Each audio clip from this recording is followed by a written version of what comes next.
Hello Stampers! First of all, I want to say thank you. We are almost to 1,700 subscribers. So if you haven't already, please click the subscribe button. I'm going to put it right there. And then that way, anytime I post new videos, you will be notified and you can watch those. But also, we are going to be doing this really quick watercolor card. But we're not going to be doing watercoloring. We're actually going to be using markers, the zig markers. So let's get into it. So the first thing I did was I got this stamp today at Hobby Lobby. Very large wood mounted stamp. $3, guys. Can't beat that. The name of the company, it's Inka Dinka Doo. I guess it's just a hummingbird stamp. Alright, so I liked it because it was very large, but also has that very nice sketchy look to it. And then, of course, I stamped that with VersaFine ink and heat set it on Bristol Smooth cardstock. All right. So, very simple, guys. You're going to grab your Zig Clean color markers. And I only purchased the 12 pack. I don't have very many of them. And the colors that I will be using will be cobalt blue, regular blue, light green, green, violet, and pink. Okay, so they all come in the, I think it's like I said 12. 1, 2, 3, 4, 5, 6. Yeah, 12. That's all I have. All right, and then a water brush. So any water brush will do. And what I did was I looked up on my phone hummingbird and also morning glories, because that's what the picture looked like to me in terms of flowers. And there are all different colors for both of them, but I made this pretty simple. I'm just going to start with the water brush, and I'm going to wet the flowers. I'm going to start in the center here with this big flower. And this is Bristol Smooth cardstock, so this is going to blend very nicely. You don't want to oversaturate the water because this is not watercolor paper, so it will pill if you put too much water in there. And then I'm just going to put some of that color down. Now, I just grabbed the blue, and I meant to grab the purple, but that's okay. These come in blue too, so we'll just stick with blue. And then I'm just going to pull that color out using my water brush. And if it's not moving and it's starting to dry out, again, I'm just going to wet that area down. And I just kind of follow the lines of the design of the flower. And I want to stay towards the center there to pull that ink out.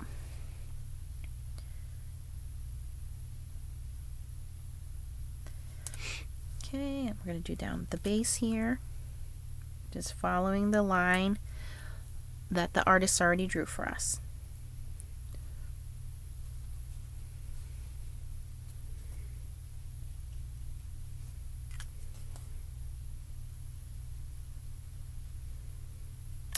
I just filmed a video showing different watercolor mediums.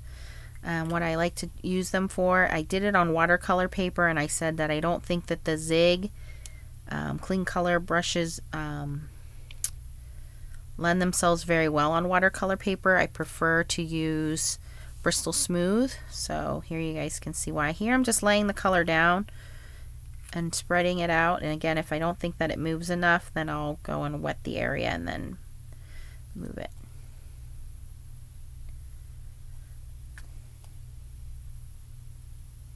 And because this is such a sketchy image, it doesn't have to be perfect. And I did this pretty, I think, fairly quickly. And there's two little buds, one here, one here, another one here.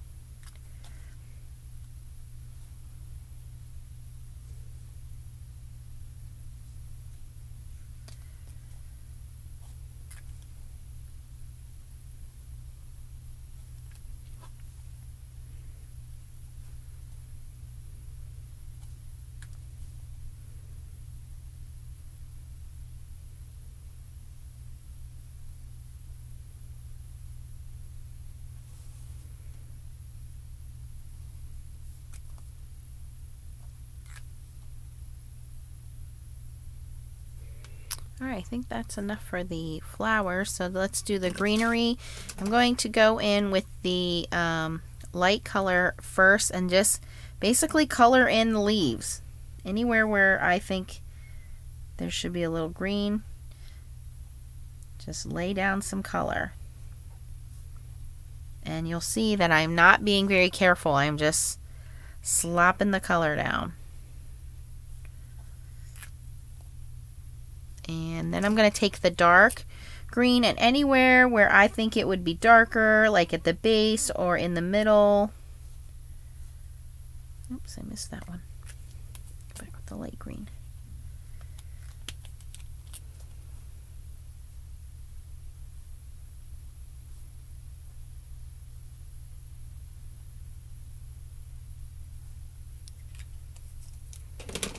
Then we're just going to go in with our water brush and spread that color out.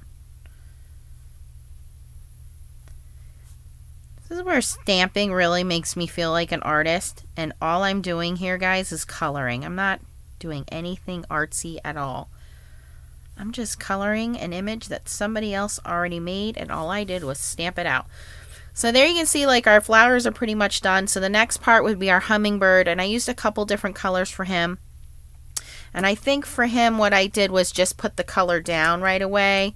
So I used a little bit of green on his head. And I just kind of followed the designs, again, that the artist made of the bird. And because it's a real sketchy look, it doesn't have to be perfect. A little bit of that light blue mixed in there.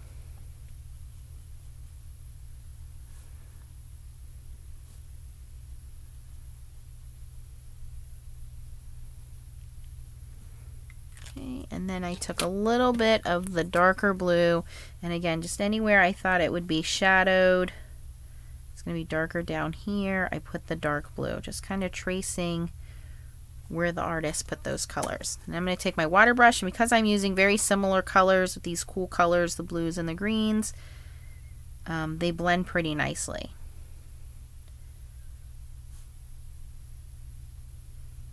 You'll see that dark color will come down and fill in those areas there. Now for his neck area here, I took a little bit of the pink and just kind of put that in there.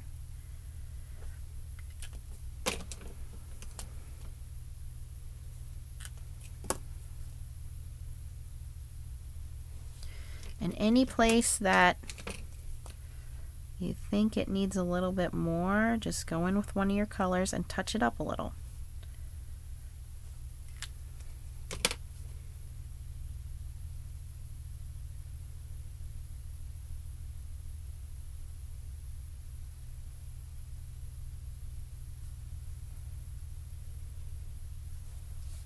All right, and then the last thing I did just to kind of finish it off, you guys can see there,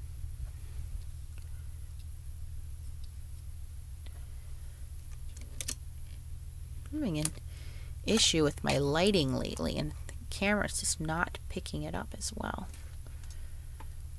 There we go. Is it better? Okay. Was I just kind of wanted to look really watercolored. So in order to do that, I just kind of wet small areas that would be what I consider like the background or, you know, sky area. Again, not super wet. And then I'm going to either take the brush and go tip to tip. So you would take the watercolor brush and kind of drag some of that color off of the marker and then go in and fill in that background area. That's the best way I found to do it. And all it does is it gives that background area some shading of blue. So again, it just looks like the sky background. Now, as you do that, the color will start to come off the tip and the tip will lighten up. So then you can just actually go real close in by the images and color and pull that color back out. So it's not overly bright. And now we have that pigment back on the marker. So we're just going to pull it off.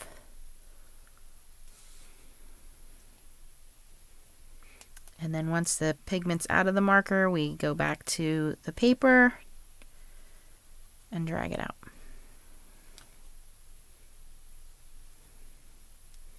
This is the most time-consuming part, is doing this halo effect for the background. But I really think that's what gives it that watercolored look, because those are the edges that you can see are more organic. They're not real defined.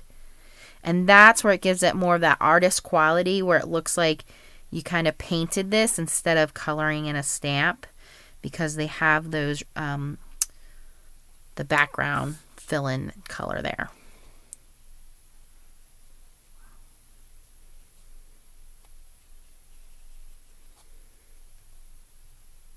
I find when I outline my images, even when I do Copic coloring, I outline it in a really light blue. It just gives it more of that, you know, that outline just really makes the image pop. I guess it defines it a little more.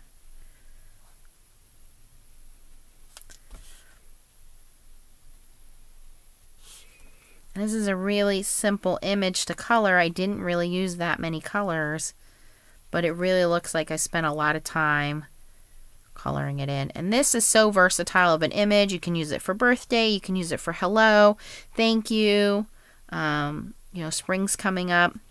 You could even use it for a sympathy card, just because it's such a gentle nature of an image, in my opinion. Very the natural image of it with the flowers and the hummingbird.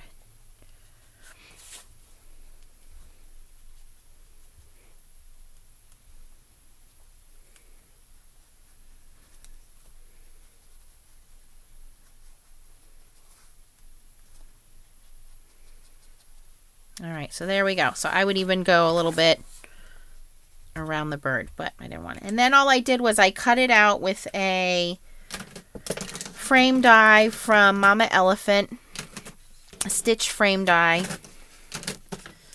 You can see there. Cut it out with stitch frame die, put it on a top mounting card. Let me zoom out here. Oops. Put it on a top mounting card, and then put some sequins on there, some blue and purple iridescent sequins. So there you can see a very easy stamped image, watercolored with Zig Clean color markers on Bristol cardstock, and you can make a number of different cards for that. Thanks for watching, guys. If you have any questions, post them below. If you like this video, please give it a thumbs up. Feel free to share with your friends, and again, don't forget to subscribe. Thanks for stamping.